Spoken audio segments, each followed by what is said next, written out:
That's a great way to start. I'm in pain. Oh no. I wish I was in pain and not tired. Hi everybody. Oh, hi. How are you feeling today, Missy? I feel like every time we record, I've had some kind of ailment.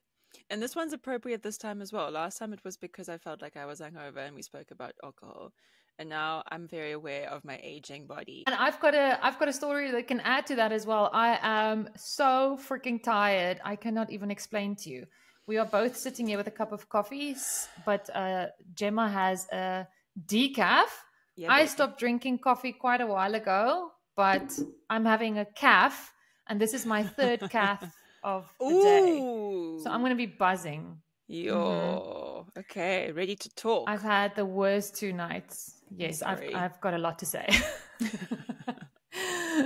But my daughter has growing pains and she gets that every single night, sorry. And I have to get up for her every hour, basically.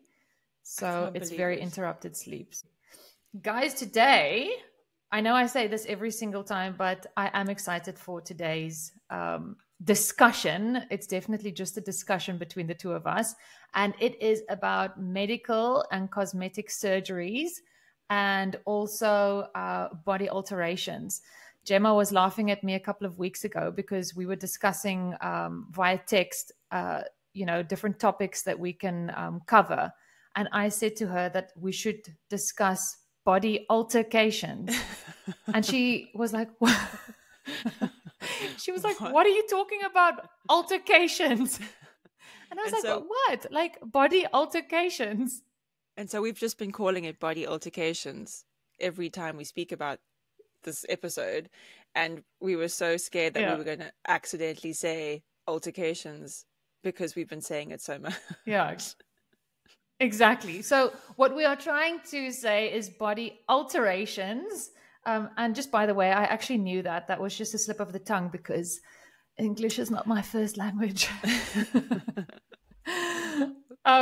So I would like us to just completely dive into it. And I would like to know, what has been your view on cosmetic surgery and, things like Botox, filler, all of those type of things, let's say 10 years ago?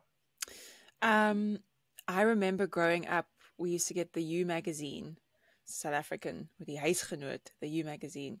It's like a celeb gossip, South African celeb gossip magazine. And there were these like articles about the cat lady whose face was like that.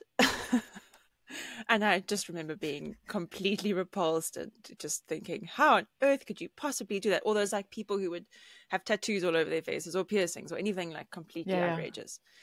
And so that's like my first memory of seeing such intense procedures is through that magazine. And then I guess, celebrities, when you see celebrities with their bigger lips or their faces completely changed from how they looked 10 years ago or whatever. And I think I always thought, when it was so extreme, I would think, how could you do that? I don't recall ever thinking, maybe I did, I would never do that, or that's crazy, or that's wrong, or how could they? Yeah, I did think, how could they do that to that degree? And then you don't really think about aging when you're young. You think you're completely immune and it's wasted on you, and you just live vida loca and go in the sun and do all the things that we're like trying so hard not to do now to stop the process. But you just you don't think about aging or the consequences of things. And I guess times have changed completely because what is available and what you can do now is just wild. These things weren't like, you could do Botox and plastic surgery, but the variety of procedures you can have done now versus, I guess, when our parents were our age is just unreal. Yeah. What about you? Well, I think anyone that knows me knows that I am very opinionated and I always have something to say about everything. So the way that I looked at it was, it's the devil. Like, I don't hold back. It's so funny don't because hold back. The thing is, it's so funny because my story is almost exactly like you. The first thing I thought about was that magazine and Jocelyn Wildenstein, You remember who everyone's is names. the cat lady. Is that her name? Oh yeah, no, yes, that's her name, and she's actually from Switzerland, eh? Stop. Yeah, she is. She's like a socialite from Switzerland. Oh my God. I mean, listen, I've been doing my research about everything my whole life. So anyway, I also remember always seeing her face and just thinking to myself, like, how can you get to a point where you don't like the way you look that you would actually do that to yourself? And then obviously, like in the 90s as well, the type of surgery that was in our face back then was like Pamela Anderson as well, you know, like what she looked like in Baywatch and barbed wire and stuff. And I can remember like the boys were always like, oh wow, like she's super hot. Yeah. And I just always looked at it thinking, oh, like you really don't look good. So funny thing is, when we were in matric, which is your last year of school, so when we were 18, our teacher in Afrikaans class told us that we can choose any subject that we want to talk about. And it needs to be an oral of like maybe 10 minutes or so. And I chose to speak about how against plastic surgery I am. And even the teacher was sitting in the class because she was obviously, I think she was around like, she was probably in her 40s or so. And she was just looking at me like, no, I don't really agree with what you're saying. Like I was so against it that I even said, like, you shouldn't even do it if it's going to make you feel better, because you should just accept yourself for the way that you are. And I think part of that view came from my mom, because like if we look back at the previous episodes as well, like I just wanted to be a earth mother, you know, like I had this thing in my head. Exactly. Yeah. I had this thing in my head always where I want to age gracefully and I want to not be scared of aging. But the reason I felt that way was because, exactly. So I wasn't seeing anything in the mirror yet that I didn't like or that was changing. I was just youthful me. Yeah. So I even remember like my husband saying to me when he got to his late 20s, he's like, oh, I'm almost 30 and oh, look at my gray hair that I'm getting now. And I'm like, oh, shut up. Like, why are you so worried? Like, and he's like, I know you're only 3 years younger than me, but you're younger than me. You're still going to get there. And now, oh my goodness, I'm there. Like my views have completely changed, completely. But I would say that I'm still very much pro everything natural. So I don't like it when people deliberately try and look plastic or fake. I like those subtle enhancements that you would almost not even know about it. Yeah, that only the person who's had it done would essentially know about it. Is kind of exactly what you're talking about. It was the Oscars last night, and I was just seeing some of the celebs, and like you can see the filler, and that's fine. People like they can do what they want. Like everyone is entitled to do what they want, but it's just you can see like Ryan Gosling, even like the guys with just I know like, after Barbie.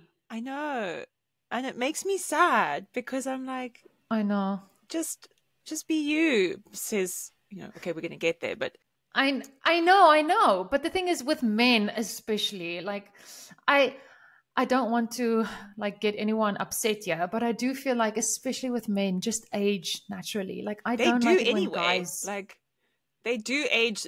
Guys age so well. like all. I know. I said this the other day, and my mom was like, "No, guys do not age well." And I'm like, "Yes, they do." Like, no one is going to question why a guy has like crow's feet, and they would almost be like, "Oh, Yeah. like yeah, silver fox, like aging so well." But And with women, it's like, yeah. Well, that's the thing. Men have the Sorry. license. No, men have the license to age freely. They don't, there's no, although I don't know what it's like in Hollywood, but there's no pressure for men to age, to not age, compared to the pressure that women feel. So, Yeah. yeah. But then if you look at someone like Brad Pitt, do you think he's had something done? I'm so certain of it. I swear. He's 60. But it's okay. It's done well. Like that. Of That's course. okay. Like, because I can't see any filler with him. Maybe he did some Botox or something like that. But I'm sure of it. Yeah, like Come on. he looks good. And then, I mean, everyone always carries on about George Clooney. He's not my thing, but I mean, he probably also looks good, and he doesn't look like he's fake. So they also have all the money in the world for all the treatments and all the facials, all the like non-invasive, cosmetic things. So they also have that. That also does help. True. Like lots of facials and peels and stuff that'll help. But I'm pretty sure there was a needle at some stage. I'm just saying.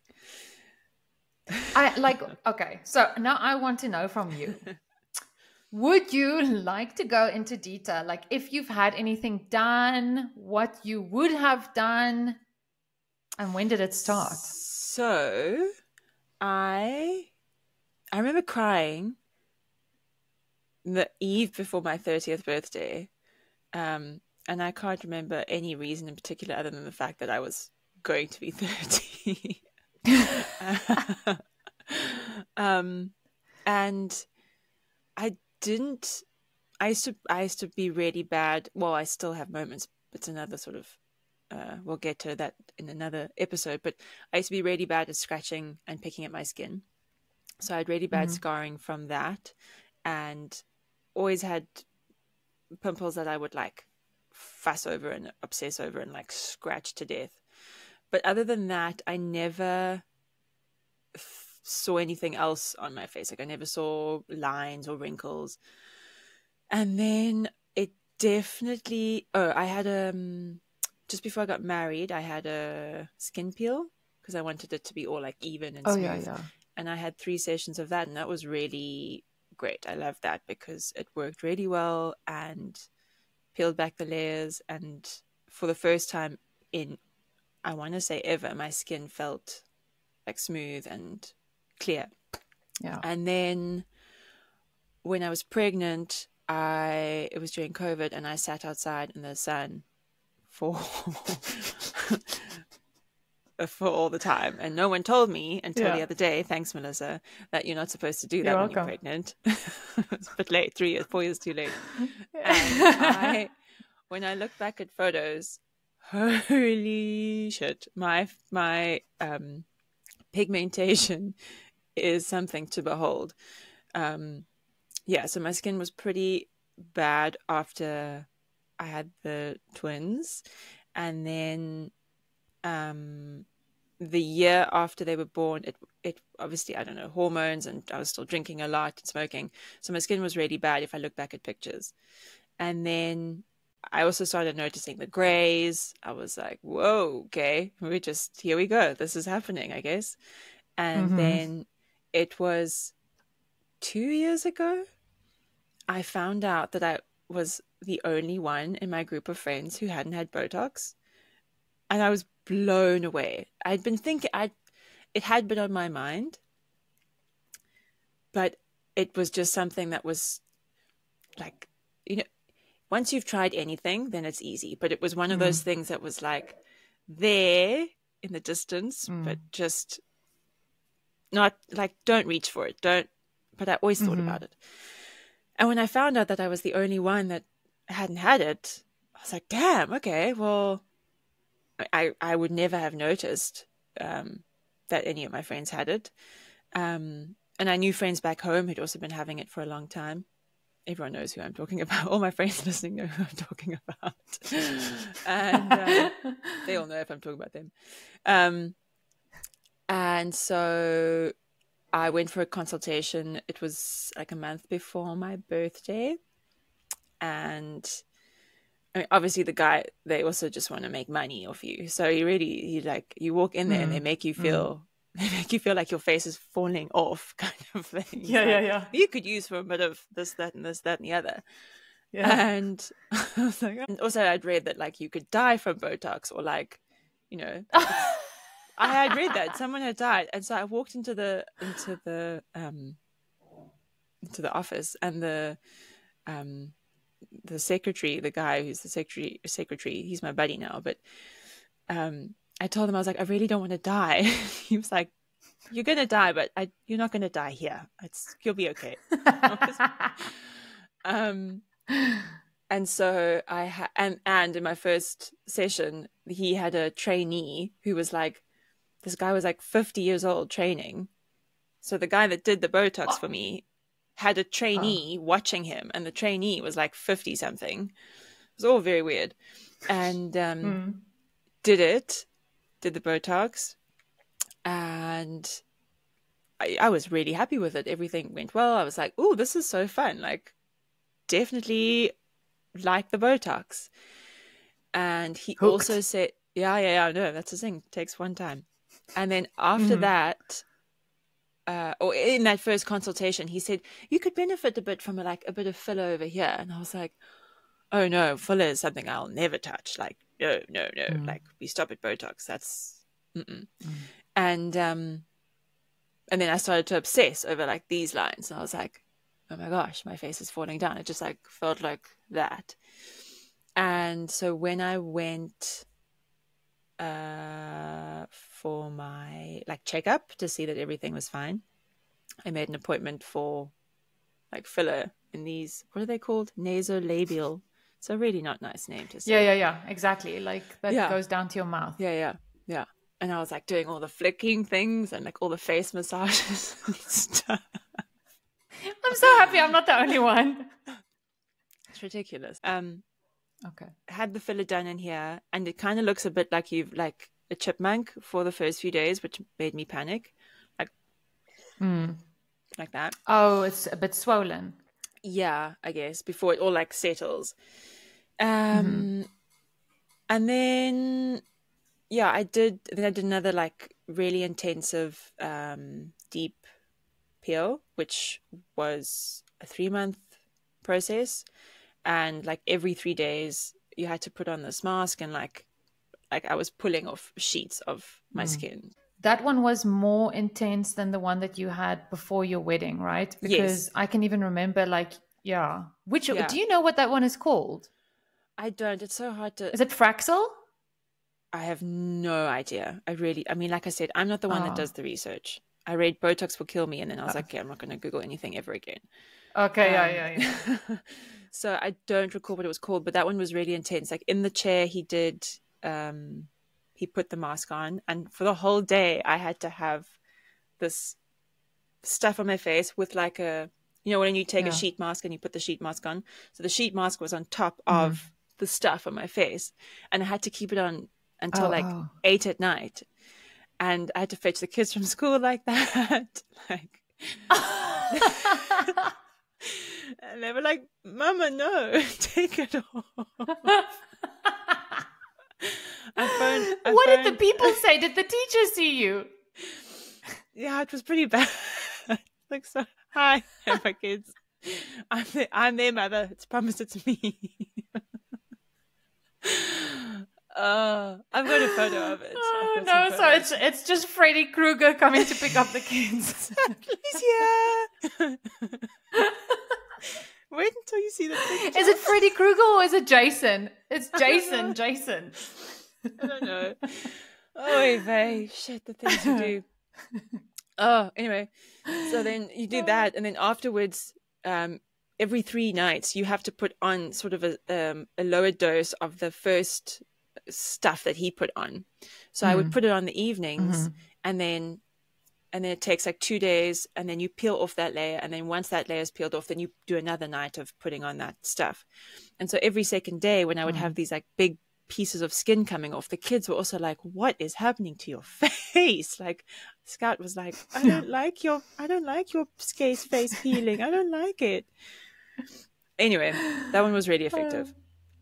And then I had, it's called a skin booster. There it is. Skin booster. Skin booster. I remember you saying that.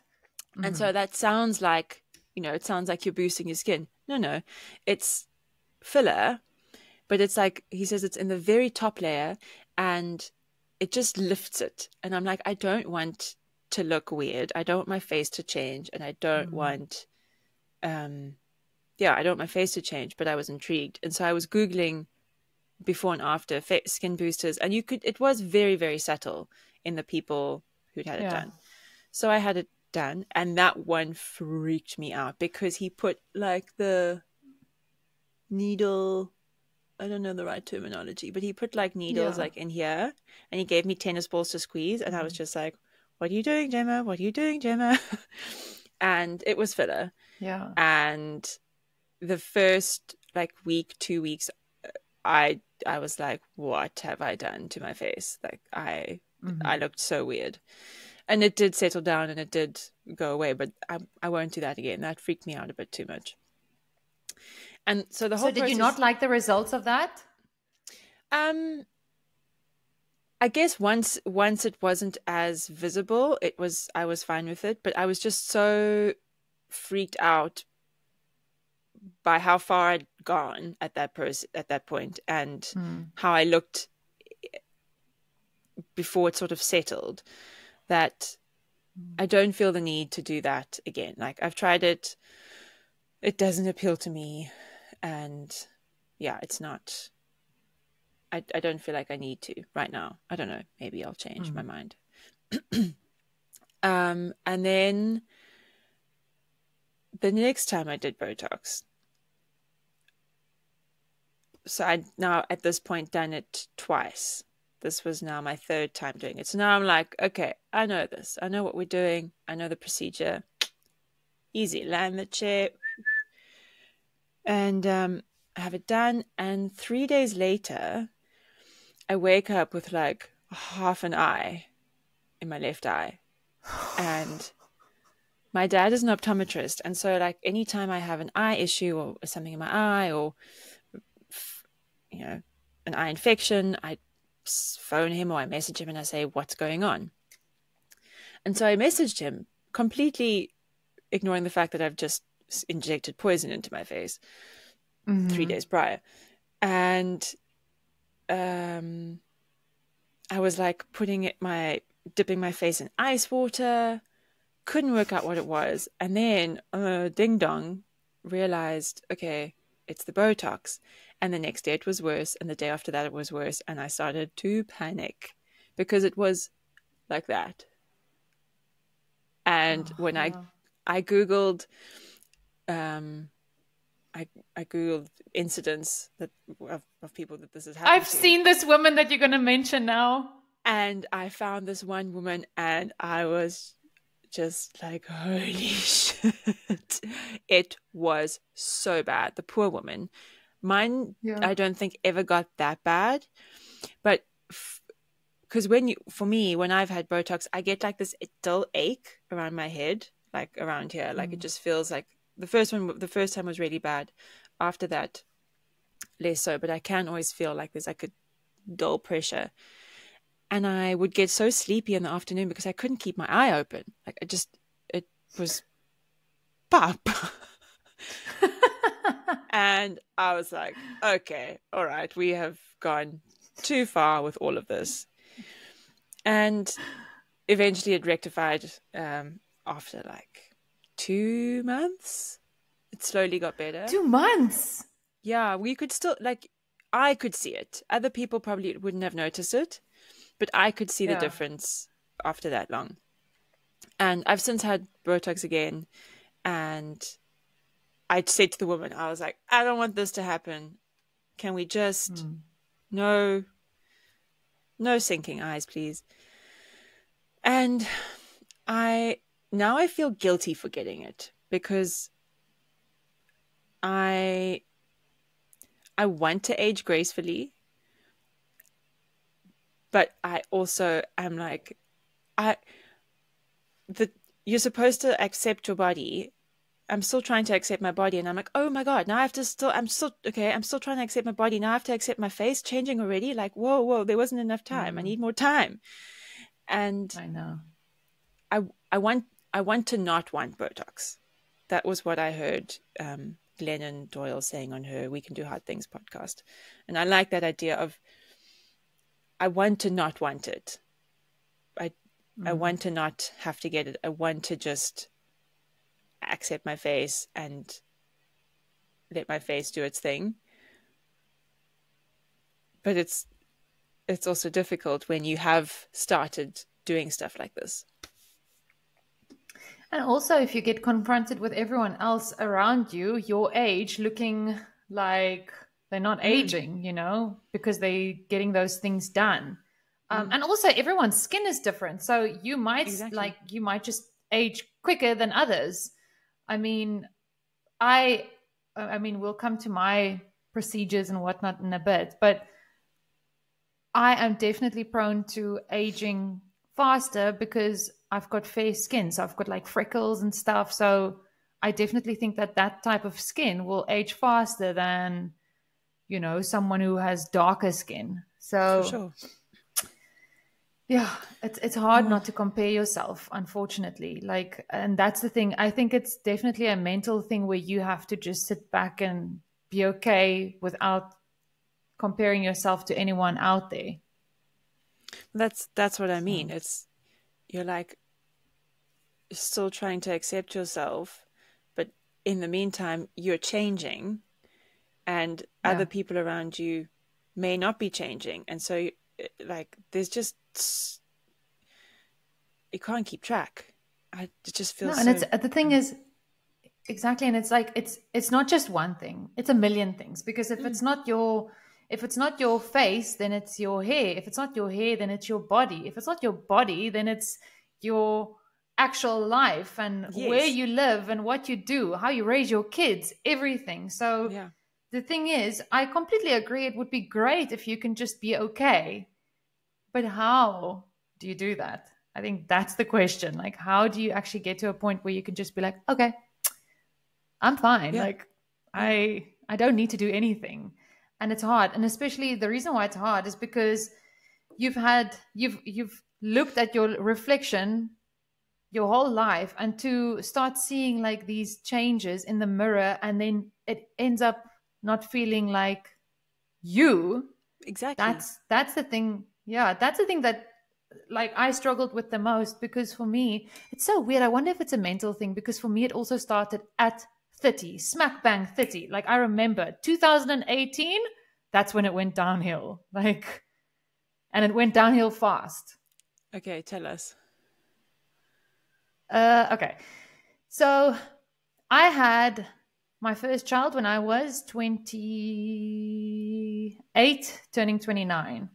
And then when she was 1, I started like looking at my reflection in the mirror. And I don't know if it's just because I haven't slept well for like a year and a half, 2 years, might be, but I could see definite changes. Like the number one thing that bothered me so much was my eyes. My eyes used to bother the shit out of me. And the reason I'm saying that is because my eyes looked tired. So my upper eyelids always looked like, you know, like just tired, and like it was saggy.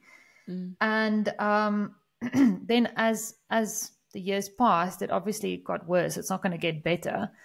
And I was like, oh my word, like this is me aging now, and it's going to get worse by the year.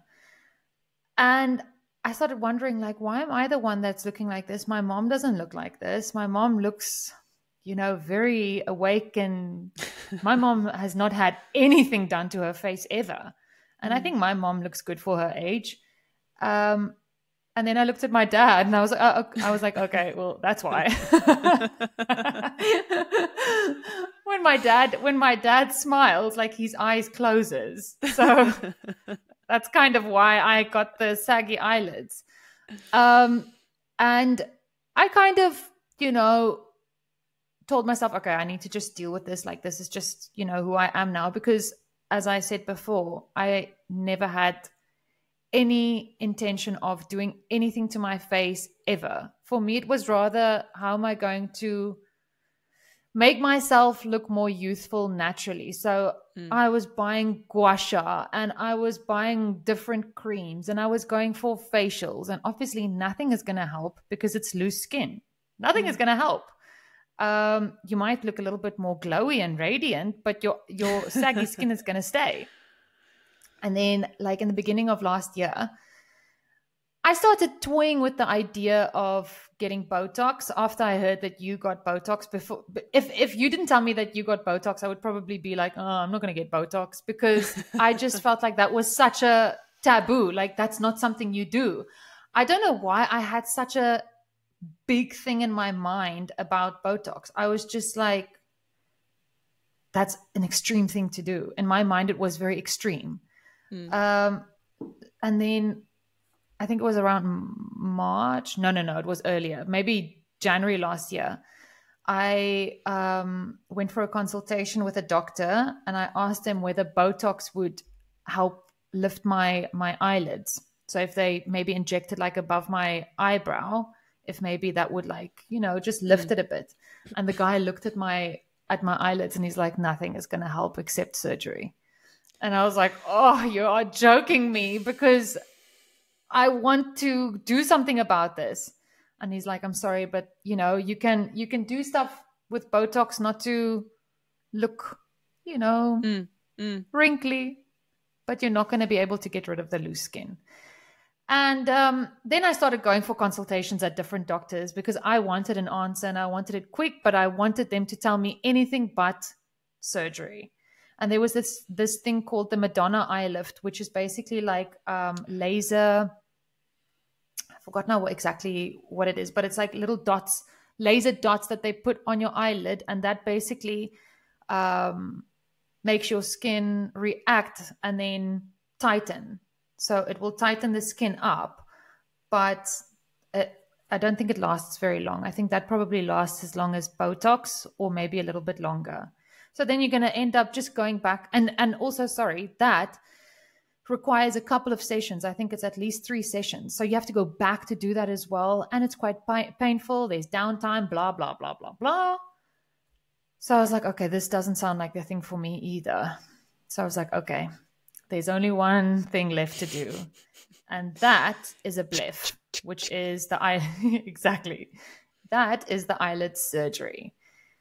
So I went to a couple of consultations, and I wasn't really happy with the doctors. And then the third consultation that I went to was a female doctor, and she looked at my eyelids and she said, for someone your age, you would usually need like at least 10 millimeters of skin for your eye to open and close comfortably.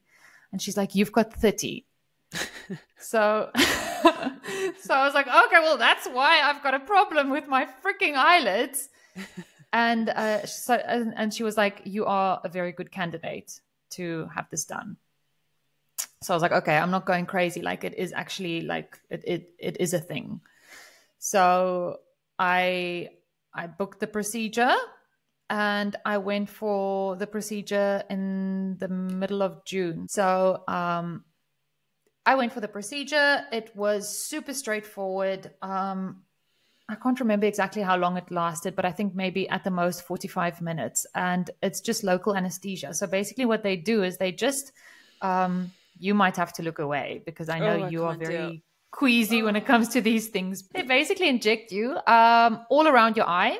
So everything becomes numb. But the feeling, once that happens, your eyes are closed by that time. Like they've got like a mask on your eyes. Oh no, sorry. My eyes were just closed. It was just closed. I didn't have anything on my eyes, but they were injecting it. And the only way that I can really describe what that feeling is like is if you know, when you like see a dead fish and like their eye in their socket, it's like just this lifeless eye in an eye socket. Like that's what my eyes felt like, because it couldn't move or anything. And so I'm still awake while they are doing this. And I could hear her snipping while she was doing it. Like she was snipping away the skin. But anyway, so after 45 minutes, it was done. I went to the recovery room, and then you have to sit there with your eyes like completely patched up in the darkness. You just sit there, sit. I mean, that does sound quite nice as a mom of 3. Like, it does sound not that bad. I was actually enjoying it a lot. It was weird not being able to actually open your eyes, but then after 30 minutes or an hour, they come and they open up one of the patches, because obviously, like, you need to be able to see once you leave there. So my husband had to come and fetch not like me. Yeah, exactly. My husband came to fetch me, and I think he was a little bit freaked out. And then I just had to take it easy for one day. And then I didn't want the kids to see me after the procedure for the first day, because obviously you are very bruised, and it is a little bit scary when they see you like that. But then after a week, they took the stitches out, and then it heals really, really fast. So in all honesty, that's like one of the things that I am so incredibly happy that I did. You would have to do it again after 10 years, because obviously the aging process is still happening. Right. So, but I would do it again for sure. Like, I am just so pleased with it, because it was something that really brought down my confidence. And now I just feel like, I feel like I look awake again. It's so subtle though, because I mean, have people said anything to you? Have people noticed it? No, mm-hmm. It's so subtle. I forget that you had it done. Exactly. And the thing is, people won't say anything, because this is the thing, like, you are obviously your own worst critic. So if something is bothering you, then fix it for yourself, So no one knows that I had anything done. I mean, I'm coming out today, but they might just say, "Oh, well, Melissa looks rested for the first time in a very long time." Like, it might just look like I look a little bit more alive. Yeah. But no one knows about it except for like some of my closest friends, And the thing is, you end up not having any, like, I don't know if after you did it, I was like, well, I also want to do it now, because and the thing is, it's inevitable. Like, you will end up getting saggy eyelids at one point or another, Some people just have it worse. I don't think you had 30 millimeters of skin above your eyes. So that is the only like actual cosmetic surgery that I had. And then when it comes to, like, I don't know if you want to call it like a body alteration or whatever, but I went back home to South Africa in December, and I went to visit my friend, and they live in this estate, and she's like, I need to go somewhere today at 5. Are you still going to be here? And I'm like, do you want me to be here? And she's like, yeah, but then you have to come with me to where I'm going. And she didn't want to tell me where she was going to. And I was like, okay, I'll come with you wherever you're going. And she's like, okay, should I tell you where I'm going? And I'm like, yes. And she's like, I'm going to a Botox party in the estate. And she's like, are you going to judge me now? And I'm like, no, I want to get Botox as well. And I've never had Botox before that. And literally, it's like what you see at Real Housewives of Beverly Hills. It feels like it was just such a vibe. Like, we got there, everyone, like, the kids were running around, the moms were drinking champagne. Stop. Yeah, the moms were drinking champagne. Yes. And then, like, the lady comes in with like her cooler bag full of Botox needles, and you just sit down. If it's your turn, you sit down on the sofa. And like, every single woman there got their chance to go and sit down on the sofa and, get injected. And like, everybody just throws their notes at her. I didn't realize it was like the kids were all there and everyone. Oh my goodness. Yeah. No, it was like full on, like, and all the moms are standing there with their numbing cream, like, hey, do you want some numbing cream?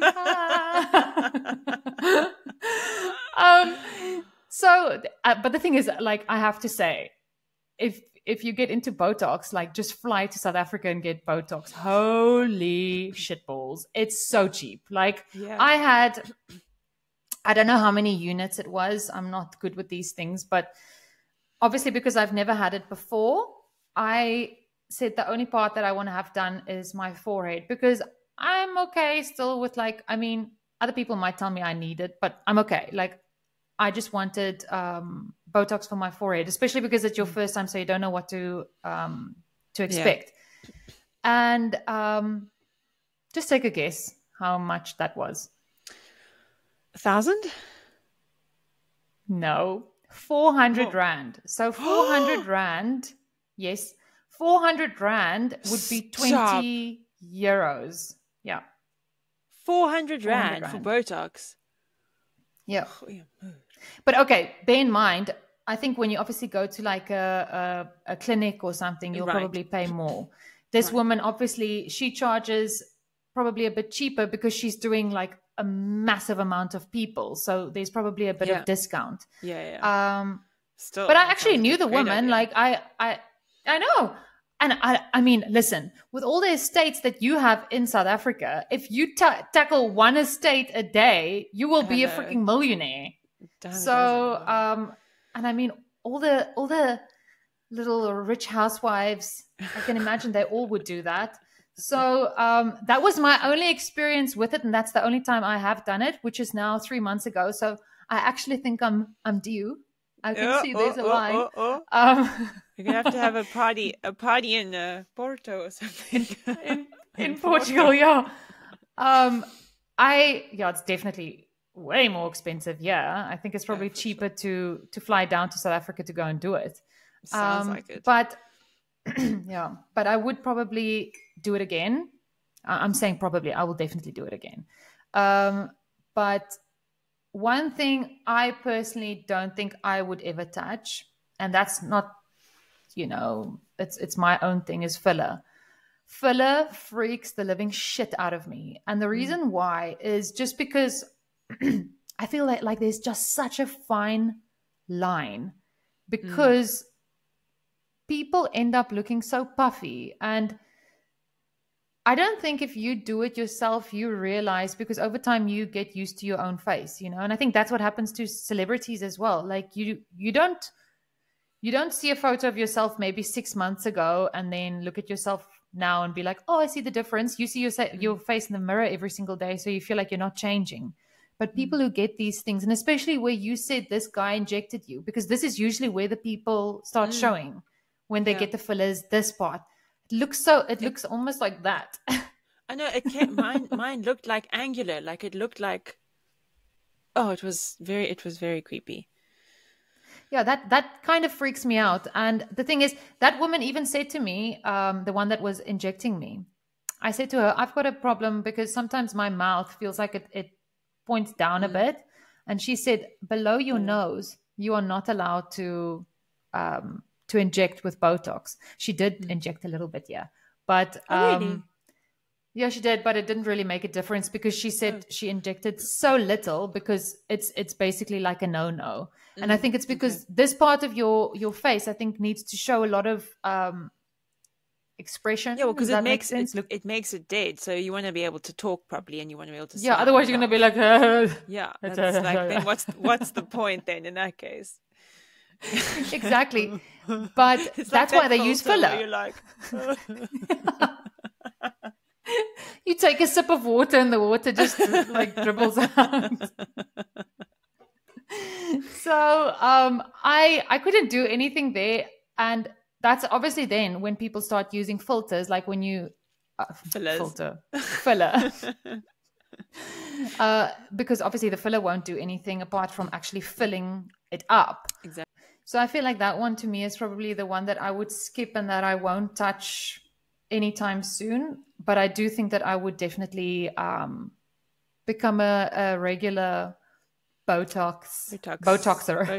Botox boxer. Yeah.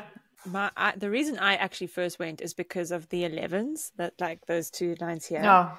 Because anyone who knows me knows that I can't see very far, and that if I want to see anyone or see anything, I go like this. And so from doing that for 100 years, my lines between here were so deep. And one of my friends, I told them that I wanted to get it for the first time. And she said, "Oh, Tim, you don't need it. You don't need it." And I did this. And she was like, I think you might need it. She saw how deep they were. Oh, dear.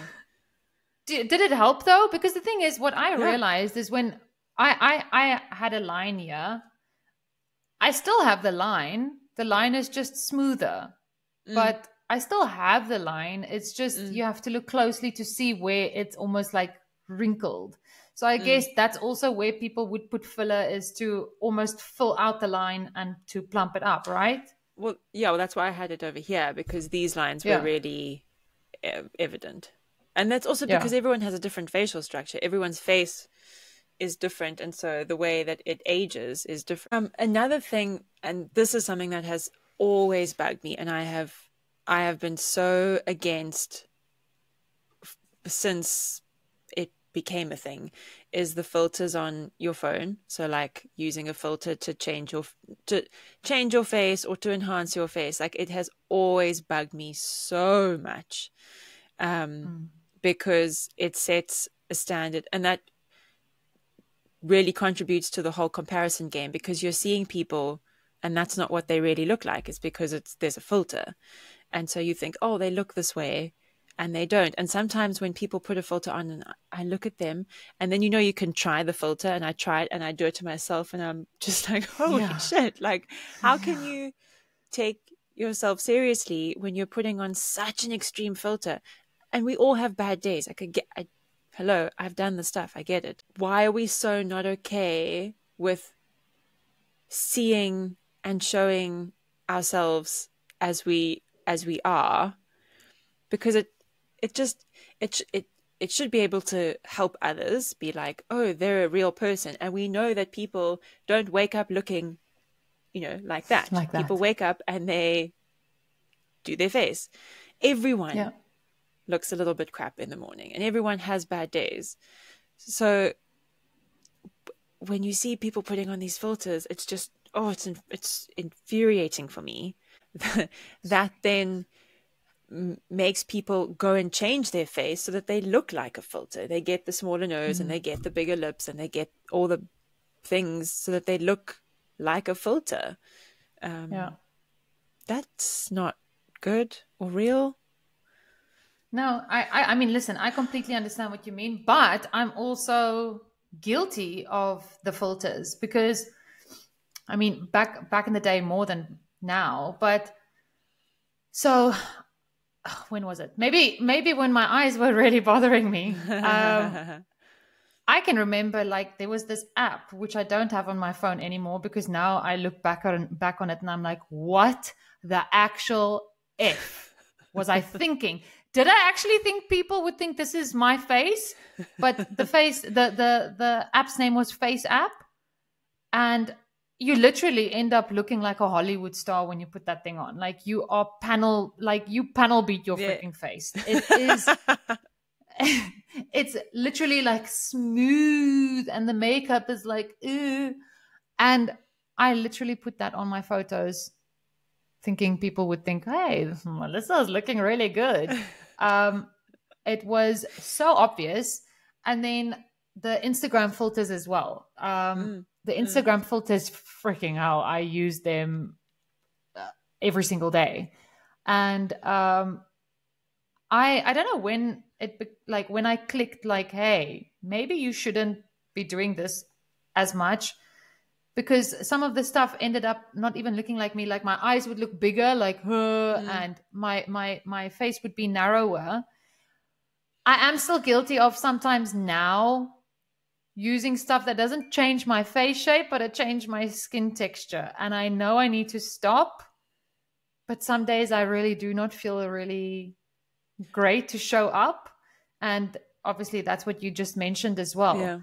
And it's obviously about accepting yourself, but then it's because you also end up comparing what everyone else looks like out there. And then you're like, I can't be the one showing up looking as shit as I look, when everyone else looks good. So it is difficult. But yeah, I definitely know what you mean about the filters. Like, it is something that you need to tone down. It's like a vicious circle, though, because Yeah. you say, I can't be the only one not using the filter. So then Yeah. someone else thinks that as well. And so everyone just keeps carrying on with that process of like, well, I'm not going to show up as how I look Me. because then people will see me and no one else is showing themselves. So I get it. It's not easy. And I mean, I've never been someone who like shows my face that way just because I don't want to Yeah. use filters. And if I'm not going to use a filter and I look like shit or I feel like shit, then I'm sure as hell I'm not going to put a picture of Post it. myself out there. Exactly. Yeah. So it's very easy for me to say, don't use filters when I don't need to. No one wants to see my face or needs to see my face anyway, so it's fine. Exactly. I think the reason why I used to do it is because of, doing social media marketing back in Malta. Like, that's what I used to do. So I had to show up every single day, and I didn't I didn't have to, but I mean, I did. And I didn't feel my best every single day. So yeah, I don't know. Like, and also, like, then you compare yourself to like people 10 years younger than you, and you're like, oh, well, I'm older now and I don't look as fresh faced as they do. So the thing is, it is a vicious cycle. And like we said in the beginning of the episode, you have to end up getting to a point where you can just accept yourself for who and what you are. Because as you mentioned now as well, people end up comparing themselves to the filters, and they would literally go, I know, I've seen programs where the people actually like take pictures of their faces with these filters, and then they go to the plastic surgeon's office, and then they say like, hey, I want my face looking like this filter. Like, I want my nose this narrow, and I want my lips this plump. And the amount of like trends that's happening right now because of these filters, like, I'm just going to put it out there. The number one thing that you see everywhere and gets on my freaking nerves, I'm sorry, is this. The plump lips. Like, people take it too far with the plump lips. That's all I'm going to say. I just feel like, okay, like, plump lips, great. But do you really need to plump it up where it gets to the point? I think they call it migration, like where your lip starts like, where it like starts like flipping out. That is like, it's the filler migration. So it literally ends up like going up into your skin. And then the other thing that is also massive lately that I see is, I think it's called fox eye. So it's like this thing now, like because of Bella Hadid, what she looks like. So everyone wants like their eyebrows almost like, do you know what I mean? Like this. Yeah. I've seen that. So that's also a massive thing now, which, listen, like, Bella Hadid is freaking stunning, but not everyone can. That's her face. She has that. It's not actually, eh? No, that's you know what I mean. Like, she's just enhanced her face. Yeah, and now everyone wants the same. That's what's also so irritating. I'm like, you're all gonna all just look the same. Exactly. Everyone has the perfect shaped noses because all of them take out like that little bump on the bridge. Yeah. And then everybody ends up getting the fox eye, so they look like that. And then everybody gets like the duck pout. So everyone ends up looking the same. Exactly. Everyone looks the same. And I don't understand. That's something that I would definitely say I'm against. I do not want to look like everyone else. Like, I want to look like me, but just like a 10 years younger version. Exactly. A 10 years younger version with living the lifestyle that we do now. Like, how do we do that? Exactly. Because 10 years ago we were not very healthy, but that's exactly how I think about it as well. And then another thing is like butt implants. Like, why would you want to why do you want to get butt implants? No, that's very bizarre. Yes, I understand. Like, a nice round butt is nice, but then I would just go to the gym and do like proper exercises, some squats to get, there you go. And what is the other thing that I don't like is the tattoo makeup. Oh, that's weird because I don't. How are you so okay with never coming off? Like, what if you don't want that anymore? I know. Your I taste mean, changes. exactly, that's the thing. And the thing is, I in Malta I saw a lot of women who had like their eyebrows tattooed, but this was before microblading came out. Yeah. So it looks like a permanent marker, like a Right. Yeah. black Yeah. line, and black under Eyeliner. eye eyeliner, and then like red lipstick. Well, not lipstick, but tattoo lipstick. Tattooed. Yes, yes. And a lot of people do that, not just obviously in Malta, everywhere. Like I saw some girls like from the UK as well. So they tattoo over the lips. So like a lot of people do the The wing. overliner so The their lips look, Yeah. Yeah. yeah, so Yeah. it looks like it's a little bit fuller. A lot of people do that, eh? A lot of people. And I also just think to myself, like, what if you want to change your makeup look for that day? People get cat eye eyeliner tattooed. I mean, I think that's something that you should look into. I don't do this every day. And I feel Oh like dear. that's going to go green after a while. Like black tattoos go green. And then it also like blend. It like goes all smudgy. Yeah. Ugh, no, I must say there's a couple of things that I am still against and which I would probably still agree on even if I'm my age now. I just don't, I'm not into a lot of stuff. I've got the philosophy where um, I would almost rather take away than add, if that makes sense. So, like for instance, I took away loose skin. Um, Take away the I wrinkles. yes, take away the wrinkles, or I wouldn't do liposuction, but take away the fat. But when you start putting stuff in, that's when I feel like you start looking like you are changing stuff, like Right. changing the I way hear that what you you're actually saying. look, like Yes. you know fuller lips. Yes, I Okay, but get then it. you can kind of then argue, like if you take the bump away on your nose, that Then you you change your nose. take away something. Yeah, so exactly, or I whatever. It mean, doesn't make sense, but this is all what bugs us. yeah, People can do whatever they want because the bottom line is about how you feel. And exactly. you having the blef made you feel better. It had nothing Hmm. to do with anyone else. I think that's Hmm. where the I think that's the bottom line is do what you want to do what you have to do. As long as you're not hurting anyone else, that's fine. So do what you have to do, Exactly. but make sure that you're doing it for yourself and not to look like Bella Hadid or to look like people that you can't look like. So, Yeah, or to fit into society's standards of yeah. what beauty apparently is right now, because those are permanent changes that you are making. You can't like take that back. No, especially those sorts of like surgical things. Yeah. So make sure you're doing it for yourself, but then at the same time, you also need to be, and I mean, I'm guilty of this. Like we're all guilty of it, like working on yourself so that you feel comfortable with yourself because, spoiler alert, we cannot stop the aging process. And Yeah, exactly. I also just keep thinking, okay, so I'm like mid-30s now. In 20 years' time, I don't want my face to not match the rest of my body. Like, I don't want to be 55 and Yes. look like a weird kind of 30-year-old in like a 55-year-old body. Mhm. You don't want to be completely mismatched. So I need to be working on how I feel about myself and Mhm.